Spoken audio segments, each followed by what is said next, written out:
the Premier. So next up, please put your hands together for Mayor Cisco of St. Catharines.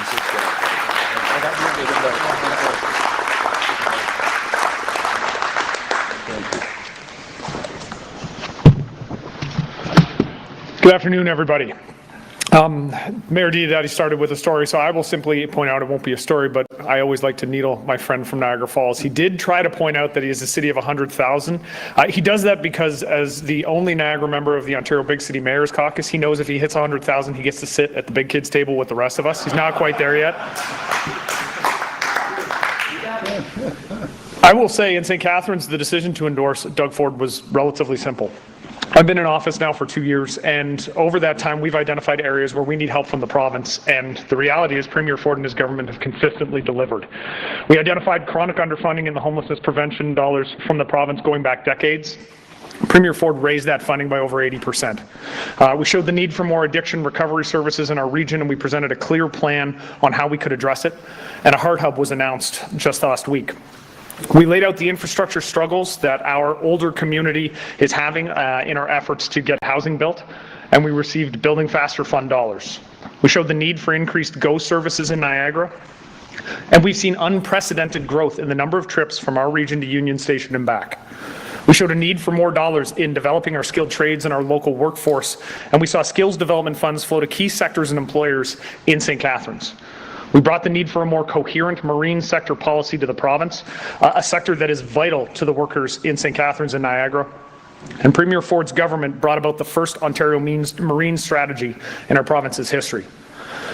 As the treasurer of the Great Lakes St. Lawrence Cities Initiative, which is representing a growing coalition of more than 250 binational mayors, the marine economy is absolutely vital to our city, our region, and our province. We've built world-class sectors in manufacturing, agri-food, energy, and transportation, and they drive prosperity across North America and beyond. In St. Catharines alone, almost 9,000 jobs are dependent on exports to the U.S. The possibility of a trade war jeopardizes that partnership, and the Premier on this file has led the charge, not just for St. Catharines, not just for Niagara and Ontario, but for the country of Canada, and has clearly demonstrated his commitment to standing up for our workers. Doug Ford has consistently made St. Catharines and our workers a priority.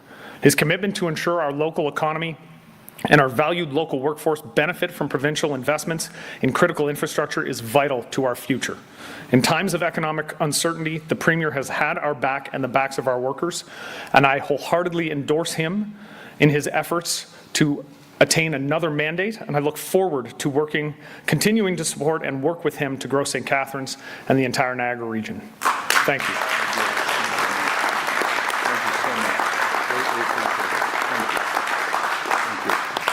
Okay, please help me welcome Mayor Campion from Welland.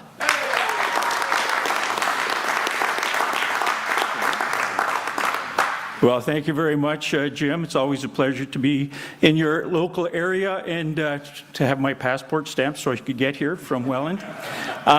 You know, I can see in front of me, you know, we had Diodati, Cisco, Campion. Always coming last in these speaking orders is very difficult, so I can simply say, like they said.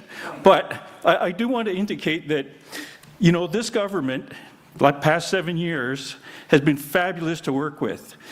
What they are, they respond, and I think that's the key element. They actually answer the phone and get back to you as soon as they can, which is normally within a day. So we're always, you know, from a perspective of Mayor Welland, they have provided us with so many things, funding for building, funding for hospitals, funding for healthcare, you know, and the list goes on and on. But the important thing is that they're investing wisely. They're not just throwing money around, they're actually dedicating money to areas that really need them. So I fully support Mr. Premier Ford and all of the candidates who are here today. You know, we need to elect these candidates, the Ontario PC candidates, so we'll have a strong government and a strong voice in the government. So I would urge everyone to please support those candidates. I fully support them. And I also want to say one thing that I found very different about the Ford government. They don't work in silos. So I can go and talk to somebody. They might not be the right person. They'll direct us to the right person, advocate on our behalf. And one of the things I wanted to point out is that Mr. Sakaria is here. And he's been very helpful. Today, extremely helpful, because I didn't wear a tie. And so he didn't have a tie either. So thanks for your support in that front as well. So thank you very much. And again, I fully support this government and hope to see them back in soon.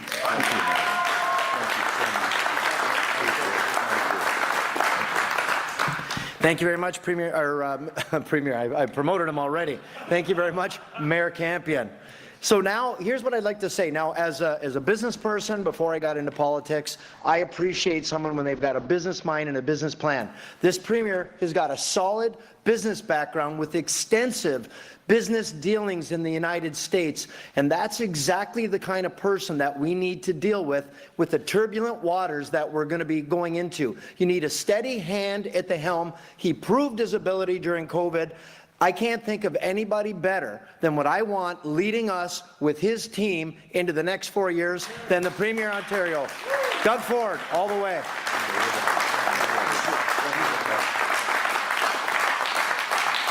Wow, how can I follow that? It's just absolute champions.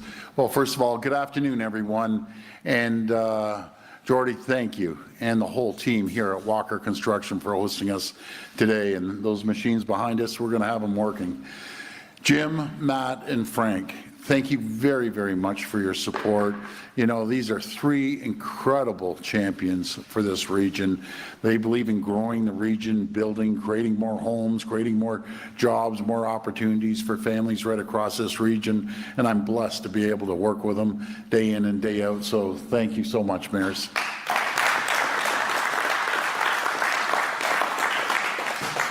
I want to begin by welcoming my team of local candidates here in Niagara region.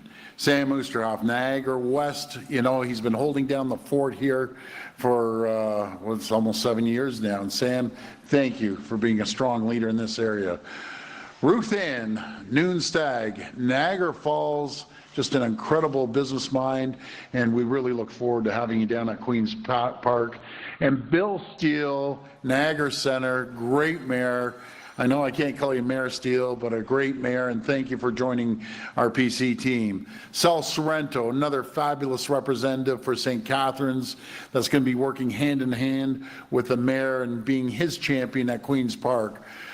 One of my great champions is instrumental in building over $28 billion of highways and roads and $70 billion of transit is Prabmeet Sarkaria, Brampton South. So thank you, Prab. Thank you for your leadership on the transit file. And we look forward to returning you right back to that same spot. Yesterday, President Trump continued his campaign to undermine Canada. For the second time in a matter of days, he sat in his Oval Office and mused about tariffs on Canada. He says, they're coming tomorrow. I wish Canada wasn't in this position. I wish we were working together to make Canada and the United States the richest, most successful, safest, and most secure two countries on the planet. But nobody's ever solved a problem by wishing it away. We have to play the hand we're dealt. If tariffs do in fact come tomorrow, the federal government needs to be ready to immediately implement a strong and forceful response. Dollar for dollar, tariff for tariff. The federal government has my full support to hit back and hit back hard. Retaliatory tariffs by the federal government are the tip of the spear. If this fight lasts, if the U.S. doesn't see reason, Ontario is prepared to support and use every tool in our toolkit to win this fight. Canada has so much of what America needs, what their military and economy depend on: high-grade nickel and other critical minerals, energy and electricity, uranium, potash. If President Trump proceeds with these tariffs, Canada can and should make him regret them. Whether President Trump falls through on these tariffs tomorrow, next week, next month, or even next year, there's one thing clear. President Trump is hell-bent on undermining Canada, our workers, our economy, our quality of life. When tariffs come, they'll devastate Canada's economy. Hundreds of thousands of jobs are at risk. I've been clear. with a strong, stable 4-year mandate that will outlive and outlast the Trump administration, I will do whatever it takes to protect Ontario. President Trump is trying to divide us. He'll say and do anything to get his way, no matter the cost. He doesn't know what we know. Canada is not for sale.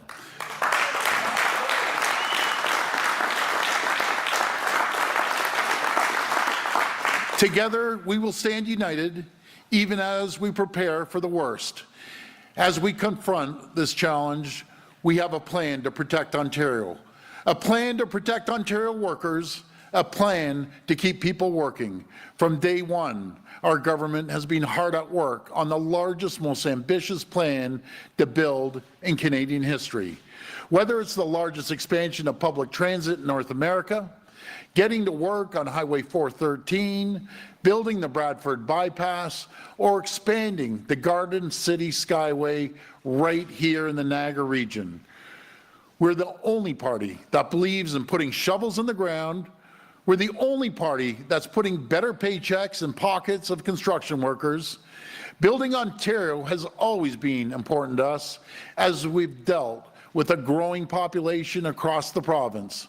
But today, as we brace for the tariffs tomorrow, it's never been more important to keep building, to build more, to build faster, to protect Ontario, to keep people working on a job site backed by a strong, stable 4-year mandate. A mandate from the people. A re-elected PC government will ramp up our plan to build. We will invest an additional $22 billion into our government's nearly $200 billion plan to build. We're not only going to invest more, we're going to invest faster. We'll prioritize shovel-ready projects that can get people to work quickly. Here in Niagara, that includes widening the QEW between Burlington and St. Catharines.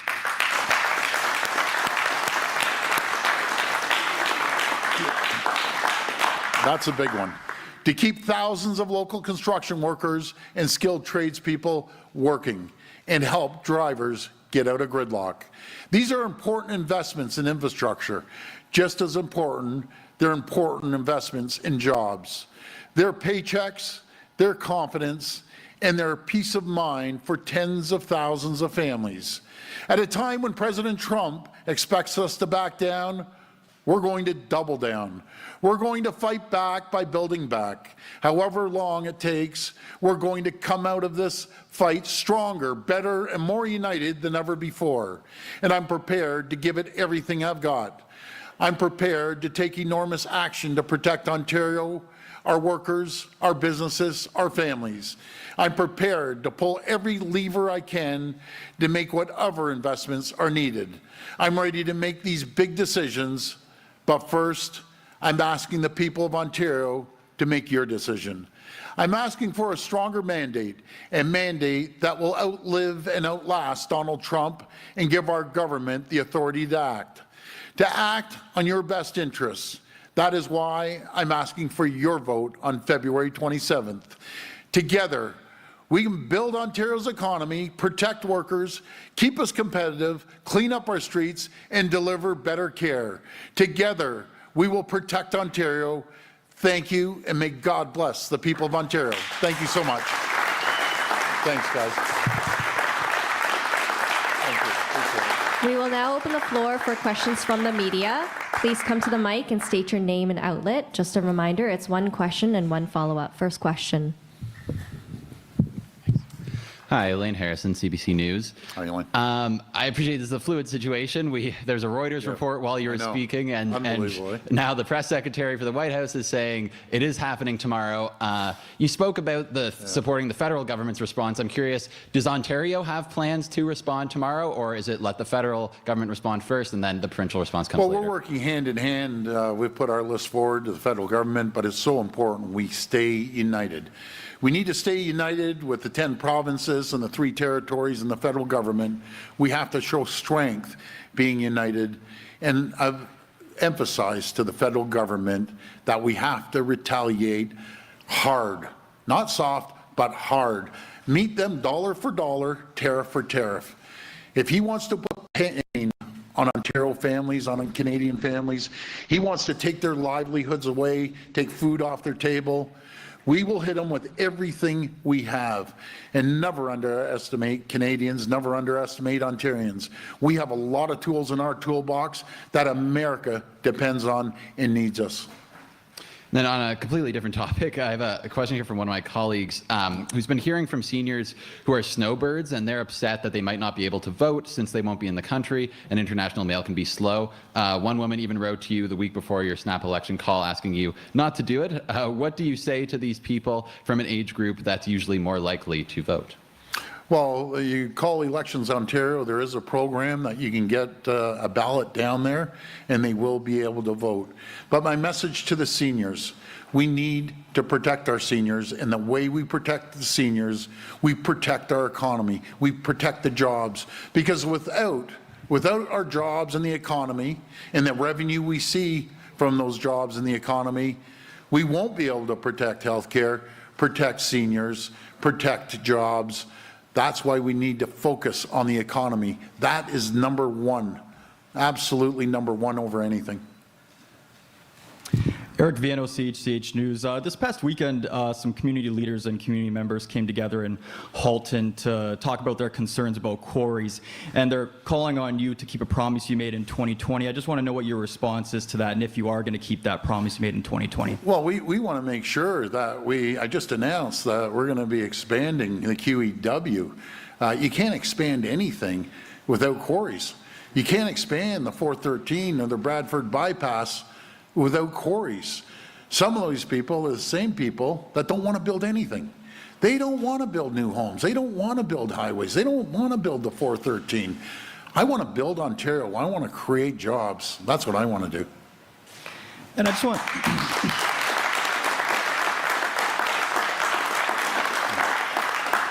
And I just want to ask about these smash and grab style robberies that we're seeing in the GTHA. Just want to know, if you're reelected, how is your government going to address that, and would you consider changes to the Youth Justice Act, seeing that many of these people involved are young people?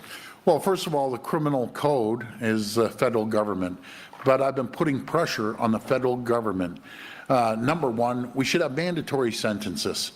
You know something? You go in and you commit a crime, no matter if it's a store or you kick in a door, that we've seen that happen at 2 o'clock in the morning.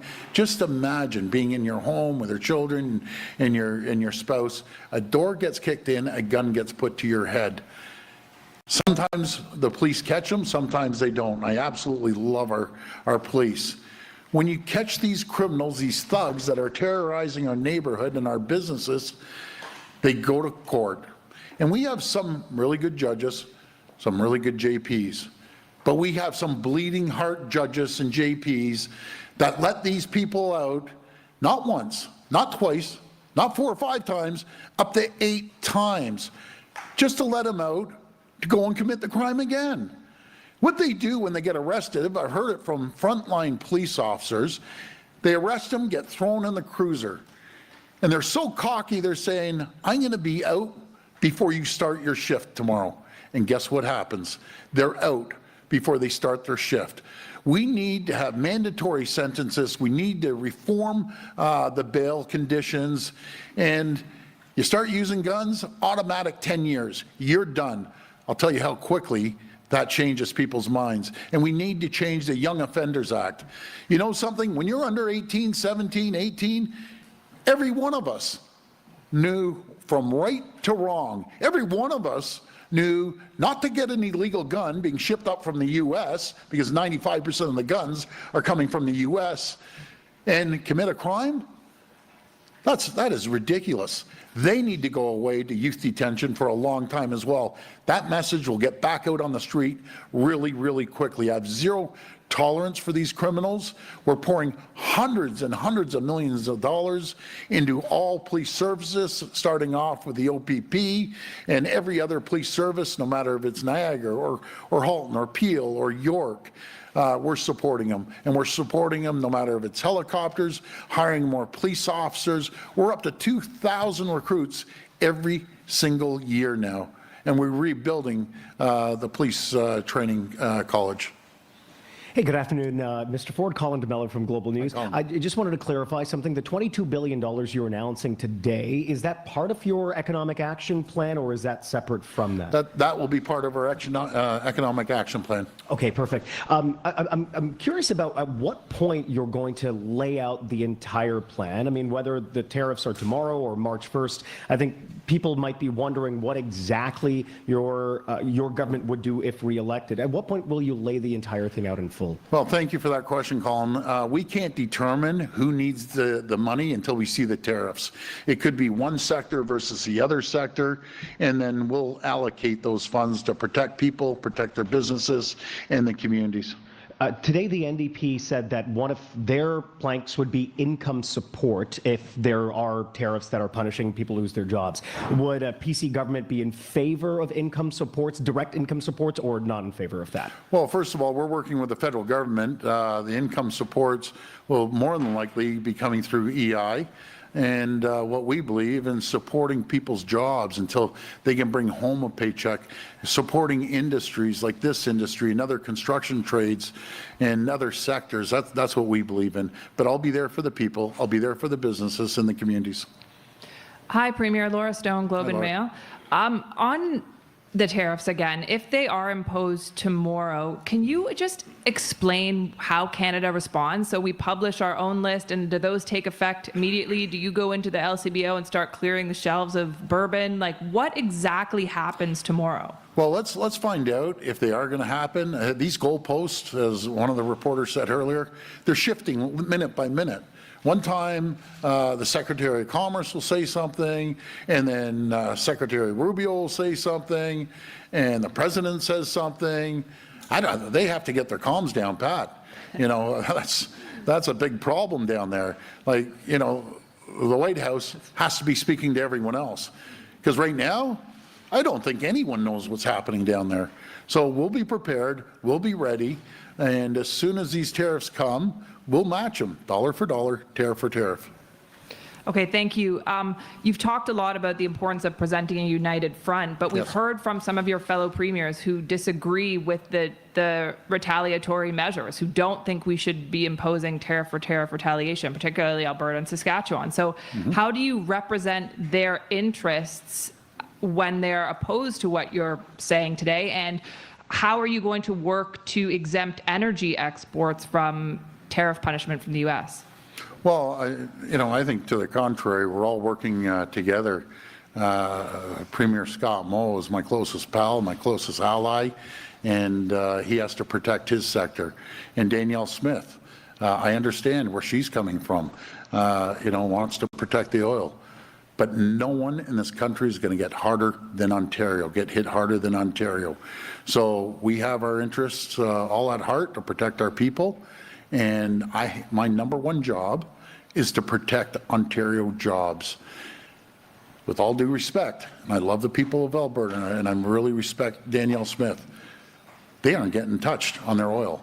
But what is going to affect Albertans, what's going to affect Saskatchewan, people in Saskatchewan, is every single product that is produced here.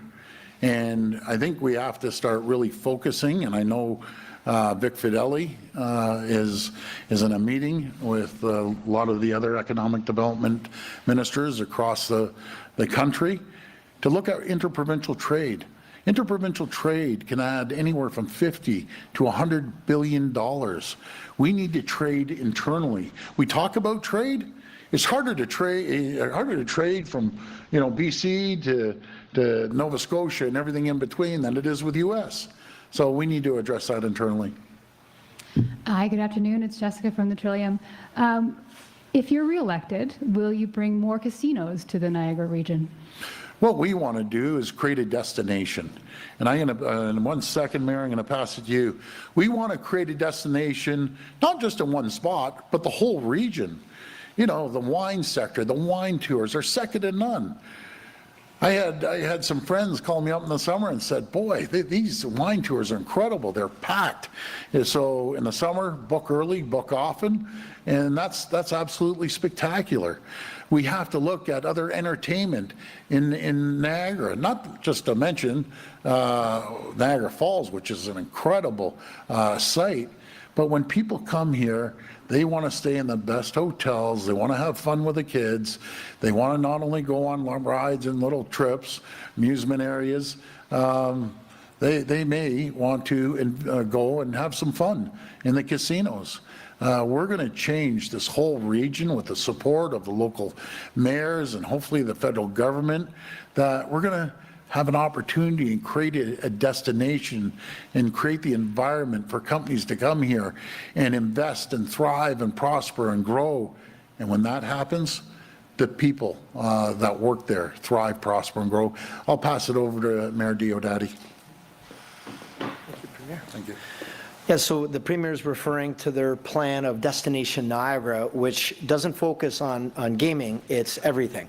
So they're going to use gaming as one offering on the buffet to expand tourism, to leverage tourism. You know, unfortunately in Niagara Falls we've gone stagnant. We haven't had a new hotel room in almost 17 years. Our numbers have stayed the same for a long time. And places like Nashville have been more innovative and they've done a better job at marketing and promoting. So the Premier's plan with Minister Cho is going to be Destination Niagara, which we'll talk about everything from our 200 wineries, our theater, expanding our airports. So because as it is now, we're the largest population in Canada without regular daily scheduled flights, expanding GO frequency, a visitor transportation system to connect the GO to the tourism core, expanding the infrastructure with the highways you mentioned and the Skyway. So it's a big approach to help with theater, with winery, with tourism, with gaming. They're going to take a macro approach to everything, and the whole idea is the high tide will bring up the boats, we're going to shine up that gem, and once again, Niagara Falls will sparkle. Thank you. Thank you, Mark. Thanks, Premier. Just a sort of PC leader now, I guess. Just to follow up on that, do you consider adding more casinos to the region to be part of your next mandate if you are reelected? Can I get a yes, no, maybe on that one? Well, maybe. Okay, thank you. Hi, Premier Mirna Djukic for Radio Canada. You've said multiple times that you can fight the tariff and do an election at the same time, but the other leaders say you're violating or flouting the caretaker mode convention with the travels to the US, with leading the premiers. What do you respond to that? Well, I can tell you what the other premiers think. They gave me 100% support when I was on the line with them this week, and I appreciate all the premiers supporting me. I'm going to get down there. I'm going to lead. I'm going to lead when we go as the chair of the Federation, when we go to Washington on the 11th and 12th. I'm going to lead when we go back to Washington on the 20th. We have a great team of premiers, really, really united, and we're going to move forward and fight for Canada, fight for our jobs, and fight for our quality of life. And also, if the goal here of this election is to get a stronger mandate, you already have a majority. What happens if you win with fewer seats than you have now? Well, I look forward to building on our majority because people are going to have a very clear choice. This is going to be about leadership. This is going to be about who do you trust saving our economy, saving jobs, protecting people. Someone that's been through it, who's been through this trade war over 6 years ago, or 6.5 years ago, and in 2018, when I was deeply involved, going down negotiating with Secretary Lighthizer at the time, those lasted about 5 to 6 weeks. Or making sure that you have two choices. You know, you go with the NDP or Liberals that lost 300,000 jobs, as Mayor Diodati saw, 300,000 taillights when the Liberals and NDP were in charge and the economy all heading down. There was 300,000 people that lost their jobs because of high taxes, high regulations, red tape. We've been in office almost 7 years. And with the support of these mayors and the 444 mayors and wardens around this province, together, and the business people, we have created over 850,000 jobs. That's what keeps our healthcare going. That's what helps us build hospitals and schools and social services. We're going to continue building Ontario, being an economic powerhouse in North America. And that's the reason we're being targeted, because we're an economic powerhouse. Just Last year, there was over 200,000 jobs created. Year before that, all the businesses here created more manufacturing jobs than all 50 US states combined. That's why we have a target on us, because we have the best people, the best companies in the world. We will put our people against anyone in the world, and we will win every single time. Thank you, Premier. Sharif Hassan from the Canadian Press. Bonnie Crombie says that she will install platform barriers at all TTC stations. The TTC says it will cost over $4 billion, but it will save lives. My question for you is that, would you also build subway platforms if elected? What we're doing, we're building the largest transit system in North America. And by the way, they voted against it. The Liberals voted against it. The NDP voted against it. The Green Party voted against the largest expansion in North America. We're going to continue building transit. We're going to continue expanding GO. We've increased it over 21 trips every single week into the Niagara region. We want to double that. We want to triple that. That's what we're going to do. We're going to continue spending money on building transit, getting people out of the cars, getting them into transit. We're spending over $70 billion on expanding transit around our province. Never been done, not only here, in North America. Speaking of transit, the NDP leader, Merit Stiles, says that you cannot deliver on transit projects. Why should the people of Ontario trust you to get projects like the Ontario line done when the Eglinton Crosstown isn't even open? Well, I'm going to answer shortly, then I'm going to pass it over. I can't call him the minister. He's not the minister this second. But let's talk about that. Anyone that's been in Toronto has seen construction on our jewel, which is the Ontario line. Anyone in the province has seen that they never had transit options when it comes to GO Train, expanding GO Train. And we're building transit 5 lines. Hazel McCallion line through Mississauga into Brampton, the Eglinton West line that they took the drilling equipment out of the ground. They ended up 4 weeks early. I think it might have been 6 weeks early. We're expanding the Young Extension, going into the GTA up in Markham and Thornhill and Richmond Hill. For the first time, the people of Scarborough are actually getting a subway. This goes back to when my brother Rob was mayor, trying to get it through the provincial government.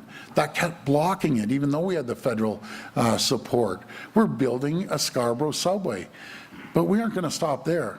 We're going to continue building, no matter if it's the Finch LRT or going underground in Brampton. You talk to the people of Brampton, who would have ever thought 7 years ago if I said, we're building an underground transit system right downtown in Brampton? No one would believe you. But I'm going to send it over to the person that is making this happen, and God willing, we get reelected, we'll continue making this happen. Pramit, you have a minute? Thank you.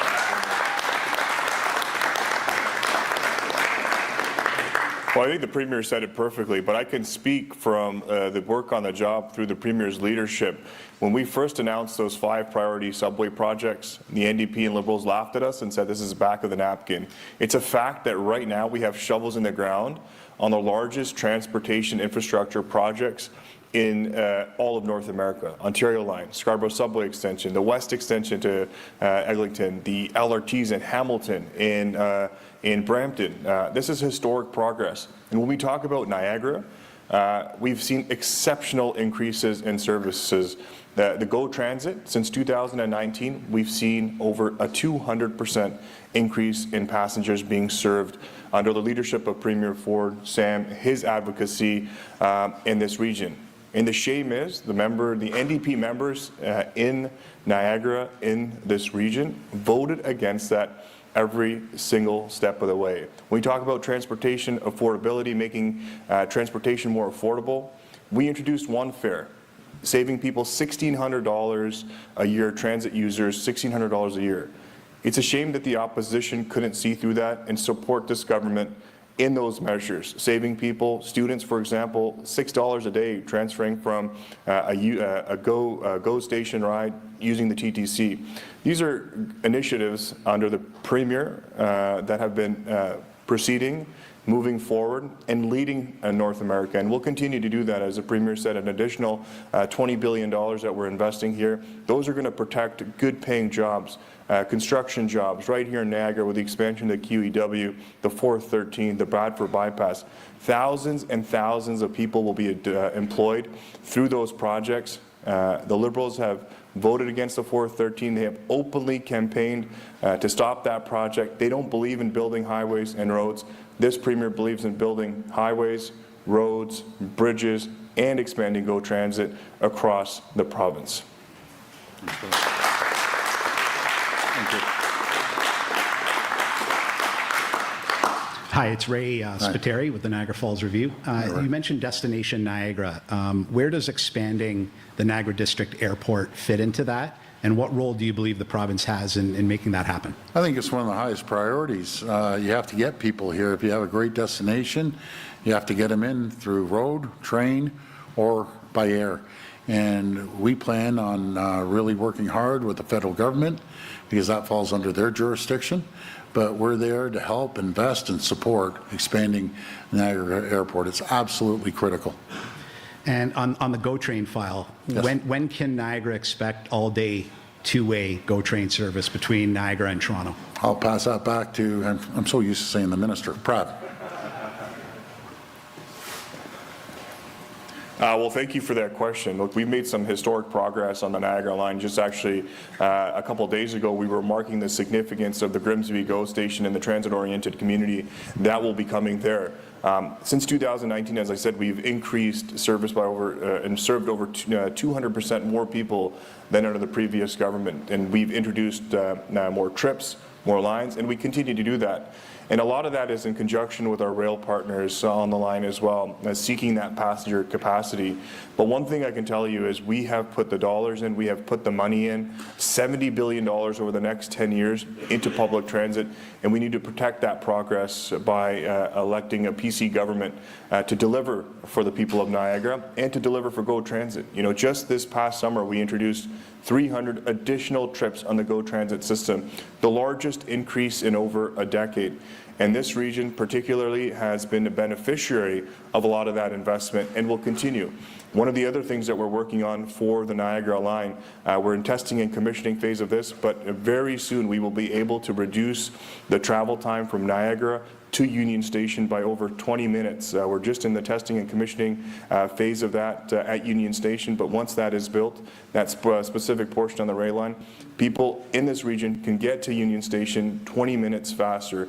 And these are, you know, billions of dollars being invested into our transit that was ignored for far too long. We've made that commitment to protect workers, to protect transit, invest in that critical infrastructure, and we'll continue to do so we can deliver more progress for this region on GO Transit. This will be the last reporter. Hey, Randy Rath from CHCH TV. Hi, Randy. I know that you've said in the past that you've had a lot of irons in the fire to, you know, try to set up a meeting with Trump. Is that a realistic goal at this point? Is he going to talk to you, you know, even as the chair of the Council of Confederation? Well, that's going to be his decision. I can tell you, I've talked to endless senators, congresspeople, governors, probably 3 a day, every day. If you add them all up, probably over 100 of them. And do you know, no matter if they're Republican, Randy, or if they're Democrats, not one single one of them agree with attacking Canada's economy. We are their third largest trading partner in the world, Ontario alone. We're the #1 customer, #1 export destination to 17 states. We're #2 to 11 others. Overall, as a country, we're 28 states, they're #1 export destination. We do $1.3 trillion in trade, two-way trade. We're the #1 export destination, Canada, in the entire world. Who attacks your #1 customer? I'll tell you, no one does, except Donald Trump. Yeah, this, you don't really need to call Prab up. Do you have a time frame? When are you going to widen the QEW? Well, we're going to be on it, God willing. We get elected. We'll move forward on it. We'll expand it. And like I said in my speech, Randy, everything is going to go faster. We're going to make sure we cut out the red tape and the regulations and the bureaucracy, and we're going to get shovels in the ground. And do you know who's going to be putting aggregate there, gravel? These hardworking people right here, so they can go home and say, I'm guaranteed a paycheck for years to come. That's who I'm going to protect. This concludes today's press conference.